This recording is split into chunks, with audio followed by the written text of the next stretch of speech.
Okay, everybody. I see we have a lot of people coming in from all over the country. I want to say hi. My name is Dan from Ezlandlord Forums, and I'm here today with Elizabeth Colgrove from the Reluctant Landlord.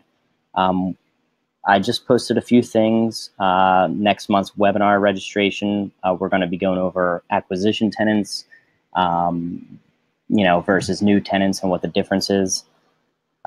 This week's webinar, today's webinar, is going to be about managing your property from anywhere. It's a great topic, and with technology these days, we really have the freedom to do it easily.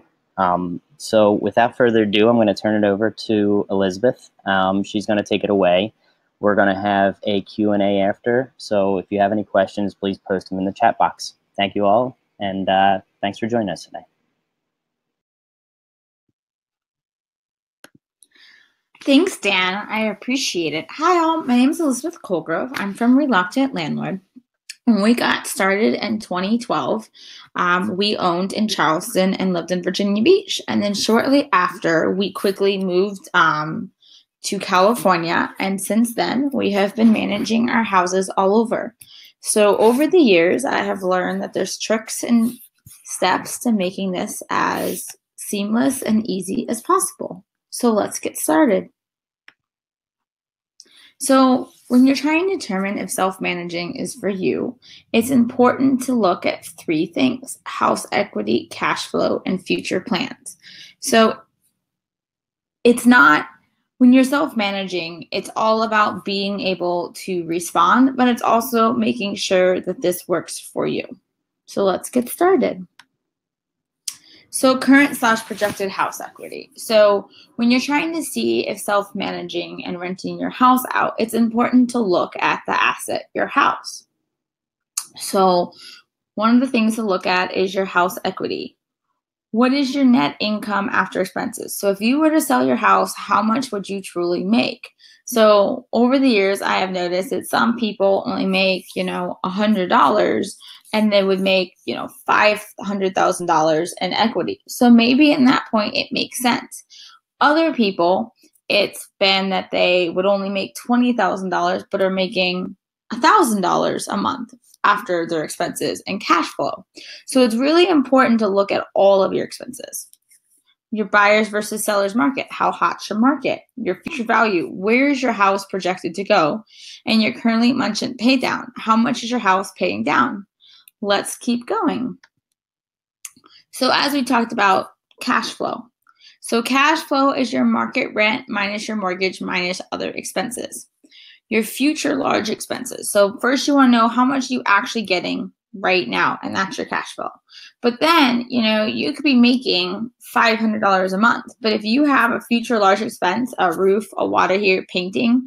So in my market, painting is $3,500. A water heater is about $1,000.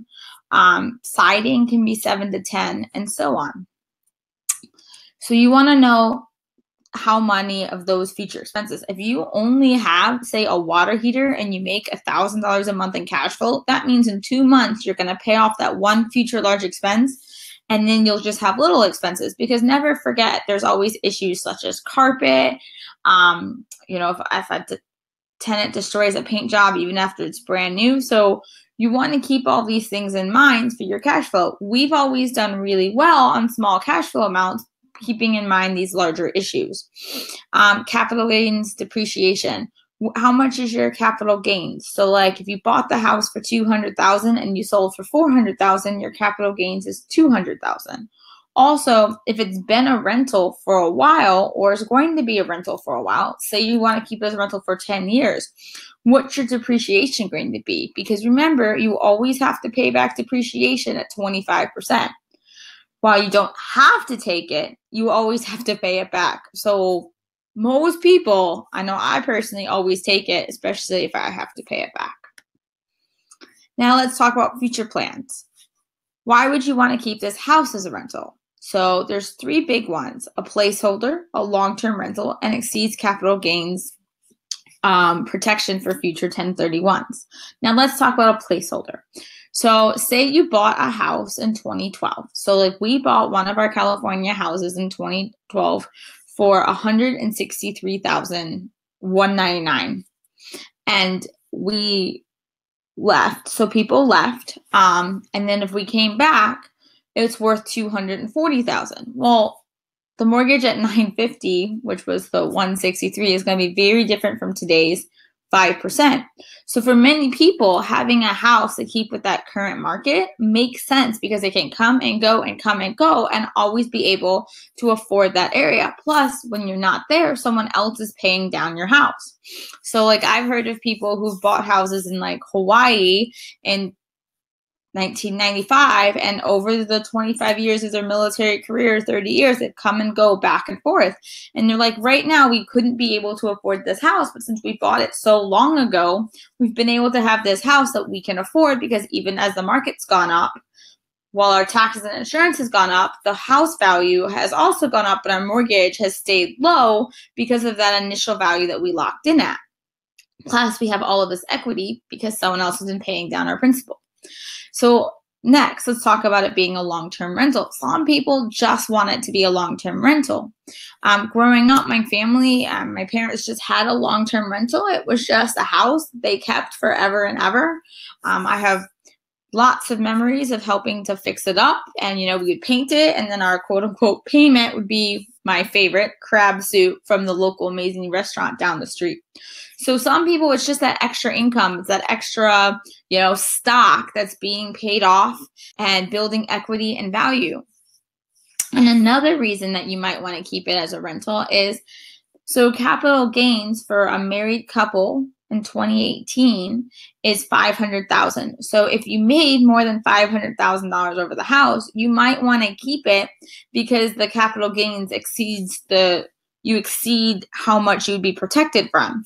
So if you rented it out and then sold it eventually, you could take that difference in the 1031 and protect that money.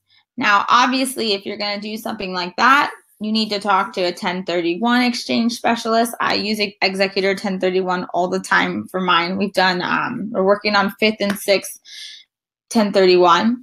And then you also want to talk to your CPA and everything else. So hiring a property manager versus self-managing. So you decided to keep your property, no questions. Now you want to know, do I hire a property manager or do I self-manage? Now, over the years, I have learned that the best property manager that you've ever met will never, ever be a self-manager. The reality is when you manage 100 houses or you own 100 houses or you just deal with a large quantity of house, that contractor, that vendor, you've been working with them, you're top on their list. I can tell you in California, between my family's houses and my own, we manage 15 houses. We own 11 houses. So I don't have trouble getting a plumber. I don't have trouble getting my handyman to return my call because I have a large quantity I work with. I can tell you when I've only had one, it's hard to get those people to return your calls. So a property manager is going to get those discounts. They're going to have those names. They're going to have weeded out. Like I once had a painter tell me that I was hormonal and pregnant when I called him on an issue with the molding. So they're going to go through those people that, that aren't the best vendors, and they're going to have weeded through all of that. They handle this professionally. Self-manager, when you're out of town and you're Yelping it and you're looking through Indeed and you're looking through Facebook to get recommendations, you can't weed through those. Now, I've had great luck, but you also have lessons learned. Now, if you don't have a great property manager and they're not holding people's feet to the fire and they're not doing it, then for some people, self-managing makes sense. I personally love self-managing. There's a couple amazing property managers that I would totally hire if I was in their area, but everywhere else, I like self-managing because I maintain control. I save on my property management fees, and I'm able to enforce the rules and the lease and everything else that pertains to me specifically. Self-managing remotely. So there's lots of ways to do it. First, let's talk about installing the tenants and doing move-ins and move-outs. So for many people, the scariest part of self-managing remotely is how do you do it? Well, the great thing is when we got started in 2012, it was much harder than it is today because of all of the new systems, such as Ezlandlord and everything else that exists and that we have found. So first you need to install the tenant. You need to run a credit and background check, and Ezlandlord has some awesome resources that we'll talk about later that helps you do all of that. They also have a move in and move out form for them. So what I do is I list them all on Zillow, list my house for rent. I screen my applicants. My tenants usually have been kind enough to show the home for me. Once my tenants show the home for me, then I will screen them with the background and credit check, and then I do the lease all through Ezlandlord. So there's all of these online remote possibilities. For tenant turnover, personally, I am a huge advocate of going there. And we'll talk more about all of this later. And then there's self-management, and then there's online tools. And as I mentioned, there's so many of them that are awesome. So let's talk about tenant screening. As I mentioned, Ezlandlord offers all of the tenant screening. It's all done remotely, online. You just send them the link. They even pay for it. Next, let's talk about the lease. This is super important. In my experience, and again, this is just personal, no lawyer, no legal advice, I have found that having a complex lease that covers everything that has to do with my house is super awesome because it advocates for my house, puts everything in writing, and when there's an issue, you go back to it. You're not creating a lease for the good times, you're creating a lease for the bad times. And it's so much easier when you can go see page XY, number 13, section XYZ, right here's the line. Now let's talk about installing it. You know, we talked about the background check, we talked about the lease sign. But like, how do you do it? I send an email like that says, welcome. Thank you for inquiring on my house. Here's how you do the background check. Here's how you do the lease. And this is what I require. Tenant turnover. So the hardest part about not being there is doing the tenant turnover. How do you show your house? I've had people do sight unseen. I've had a tenant show it. I've had a friend show it. I've flown out there. Not my favorite, but I've totally been on a red eye. Left Seattle at 8 o'clock. Went out there. Came right back 48 hours later. And then travel. And then how do you do the turnout? The move in, move out. I truly cannot advocate enough for being there, seeing your house, giving tenant keys if possible, doing that move in, move out. Like I mentioned before, I've totally flown out for 48 hours. Well, to do a tenant turnover, I have literally gotten in at 10 a.m. in Charleston, South Carolina, and I've left on the 4 o'clock just to do that turn in, turn out. I find that like walking through your house is super important because it allows you to put eyes on it. It allows you to see the condition move in, and it allows you to see it move out. So there's never any question. I had people tell me that like I had to replace this carpet. The carpet is disgusting, a tenant told me. I was like, okay. And I had a friend kind of agree. Well, I had a realtor saying, who was showing the house to her client, say, I think it's okay. Well, I flew in, looked at it, agreed, rented it out with that same carpet, and sold that house a week ago with that same carpet, saving myself $4,500. So definitely look at your house if possible. Now, I did get it clean. I did have it always cleaned after the tenant, and that went a long way to making sure it was clean. That was the issue in that case. But you just want to look at it, or you'll find yourself throwing money. It cost me $700 to go out there. It would have cost me $4,500 for new carpets. Management. You know, here's the next thing. As a self-manager, you need to manage your house. This is a business. This is a very expensive business. Think of it. It's an asset or a liability, your house. You have a mortgage for, most people have it between $100,000 to $500,000. That's what you owe to the bank. So you are on the hook for it. So it's very important to follow your lease. You want to answer your phone calls. If there's an issue, you want to call vendors for repairs, and always take pictures. Anybody have any questions? I look forward to answering them. All right. Thank you guys for all of your questions that you've posted so far. Let's start with Marty. He said, please explain what you mean by have to pay back depreciation. So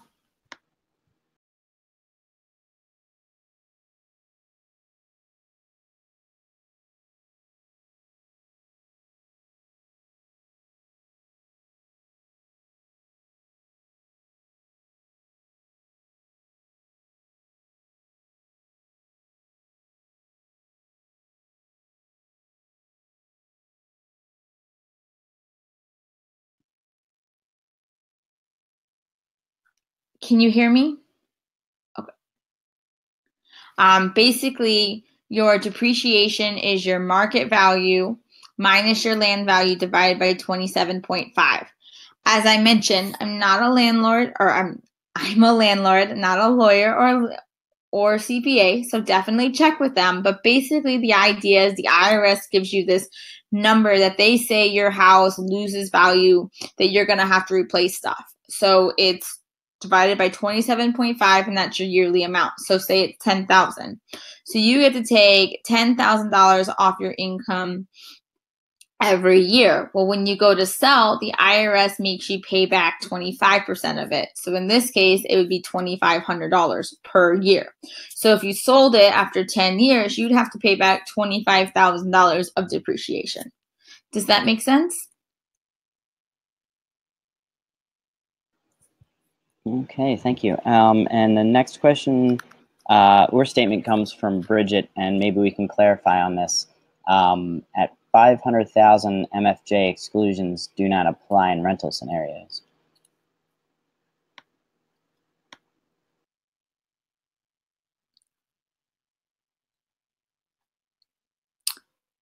I'm sorry, Dan, can you repeat that one more time? I didn't catch absolutely. the number. She was just saying at 500,000 MFJ, exclusions do not apply in rental scenarios. Is this true, or is there any clarification? Again, I am not a CPA, and Bridget, I'm kind of confused what you mean by MFJ. I haven't seen those initials before. Would you mind clarifying that in the chat box?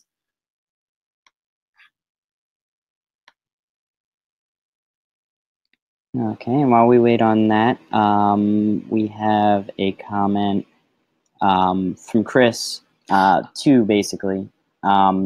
What are the qualities we look for in a property manager, and what's the best way to choosing from them?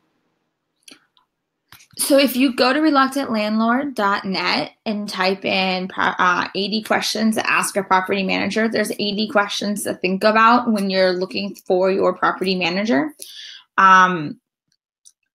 The key to think about is what your house needs and what you look for. So everybody is different. For me, it's about like, do you have a break lease? Who gets the lease fees? And how much are you going to charge? What is your contract clauses? It's very in-depth because it's really all about what you need and what works. So I personally, when I look at them, I look at my house and ask specific questions like, if the water heater goes, who do you use? How many bids do you have? Is it in-house contractor, out-of-house contractor? Will you call me? Other people don't want to hear anything. They're like, if you think the house needs it, take it out, call me back when it's done, or just let me know. So again, check out that post that I just sent, and then you can keep going from there. All right, and Bridget did clarify with the MFJ with the married filing joint. She just clarified by noting that the IRS homeowner exclusion is only available to homeowners who've lived in and used the property for 2 out of 5 years. Thank you for that clarification, Bridget. Right. And so there's just something to keep in mind that like when you do get that for 2 out of 5 years, but if you rent the house out for 3 years, you can still claim some of those capital, or you can still claim the capital gains, but then depreciation falls into 2. It gets very complicated, as Linda and Bridget have commented. So please, please, please always talk to a CPA to make sure that you're not going to get hit with huge tax consequences. Thank you. Barbara asks, she notes that she's been using Ezlandlord forms for a while, and we thank you for that. We're glad to work with you. She asked if we do have any short-term leases for Airbnb and such. We actually do. They are our vacation lease agreement. It is built specifically for short-term leases. It's a great lease, and I can throw a link up for you in a second, Barbara. And Barbara, if you check out our previous webinar on vacation rentals, you'll see us talking more about the awesome forms that Ezlandlord offers and how that would work. All right, and Eva asks, how do you deal with damaged items inside the rental, such as if they break, an item cannot be fixed easily, paint on carpet, anything that would be $600, and it's only 1 year old? Ava, that's super, super hard to discuss because it's such an item by item specification. So for example, we had a tenant dig out the middle of a carpet by a door. Their dog did. Sorry, not the tenant. The tenant's dog did. And so what we did was we didn't have any more carpet for that area. So we went to the closet, pulled out a piece and paid for repair for $400, and it went through that carpet. And another time where the dog totally ruined the whole carpet because they peed all over everything, they had to replace the entire carpet.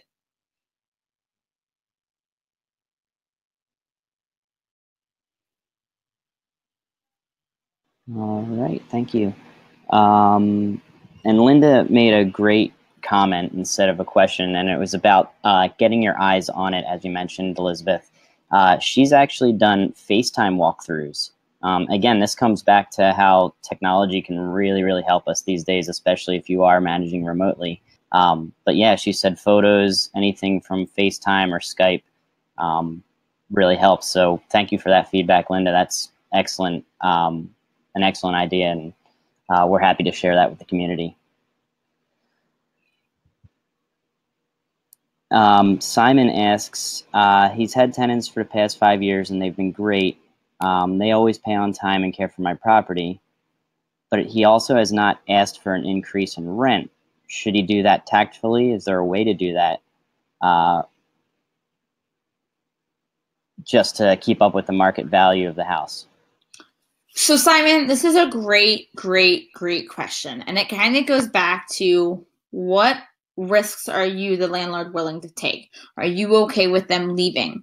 Because the reality is, before you can even have this conversation with your tenants, you need to know what your personal risk that you're willing to take. If you are totally in a position to be able to install a new tenant, go through all of this, then yes, what I personally do is I go through and I'm like, here's rent, here's the value. I send them an email and say, hi, I've really enjoyed your tenancy. This is what rent currently is. This is what the future value is. Here, we're going to give you this rate. You're still saving X a month. Hope to have you sign for a new year if you sign it at this for this long, and so forth. But I always check my current and personal schedule, because I have had tenants say, thank you so much, but we're leaving. We want cheaper rent. We don't want this rate. We just had a tenant for a very long time that left us because the rent got too high and they wanted a cheaper property. So I always check those things, because if you're raising rent for $100 a month, so it's $1,200 a year, and it's a $1,200 a month lease. If they leave and you rent and you have a month vacancy and you raise it $100, and you really haven't made any money. So that's why I'm a huge believer at internally looking at what you can do at that moment and what your future value. That being said, I'm a believer in raising rent as much as possible. So if you look at that one-page renewal, it kind of discusses on how I go and address my tenants and let them know what the rate would be, and then I send that renewals. We've had great experiences raising rent on current tenants, but it is just something to keep in mind what the market is and if they'll stay or not. That being said, if you raise it to market and all they can find is market, you know, if they leave you and go somewhere else, they're going to be paying the same price. But the only person that can really answer all of that is you, Simon, because you have to look at your personal market and what your risk is. Thank you. That was a great answer. Crystal asks, can you speak on any smart technology you've used from opening doors for clients to self-view and rental property? A little bit of that we just went over with FaceTime, and Linda provided that, but we would love to hear from you, Elizabeth, if you've used any of that. I've used a little bit of that, Crystal. Honestly, though, the reality is, yes, FaceTime is amazing. Yes, it's awesome to have a friend go look at it, do a walkthrough. I know some people will put lock boxes and all of that. Personally, though, there is nothing like showing up to a house and walking it yourself, because when you're FaceTiming, they can very much not show you the corner of the dog gate. So FaceTime's a big one, but honestly, I really couldn't speak to a whole lot of that as I'm such a proponent of showing up. Yes, I do have them email me issues using Dropbox and everything else if things are coming up that they need to show me a repair, but like actually being there to open view like the doors and self view, it's either me, the tenant, or a friend right now. And Eva, that pretty much goes into what you were asking about different locks and stuff like that. But she does ask, is it legal to require a tenant to pay for a new lock? That's state dependent. Okay. And Chris posts a quick question. If I'm in London, can I manage a property in the U.S.? You need to check very specific state rules. My states have always allowed it. I cannot speak to Hawaii because I've not looked into Hawaii, but like states such as Hawaii, I believe, have rules that you have to be in state in order to manage. So we've had great luck, and all of the states that we have managed from have had no problem self-managing. But that's not a blanket answer. You need to look at your state, city, and local area specifically, and even sometimes your insurance. But the answer is, as a whole, yes, many people manage from Bahrain and Singapore, but you need to look at your personal circumstances. And Chris, yeah, what we'll do is we'll post a link to our website, and there's tons of resources for landlords to manage the property remotely. Again, you can also visit Elizabeth's website at The Reluctant Landlord. She has great articles and great resources as well. So we hope that helps, and we'll post those links up again in a few. Eva does ask, have you ever had a tenant refuse to show a house? I have not, but I have not asked a tenant that I thought would refuse to show a house.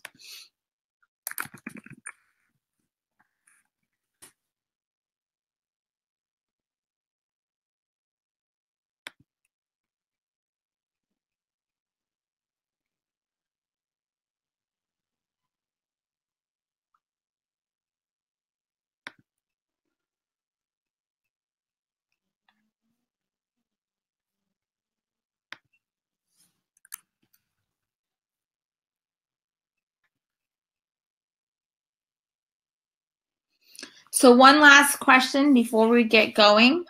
Let's talk to Vera about how you've used security systems or companies for your properties. I personally have not used security systems for my properties. I know a lot of people have.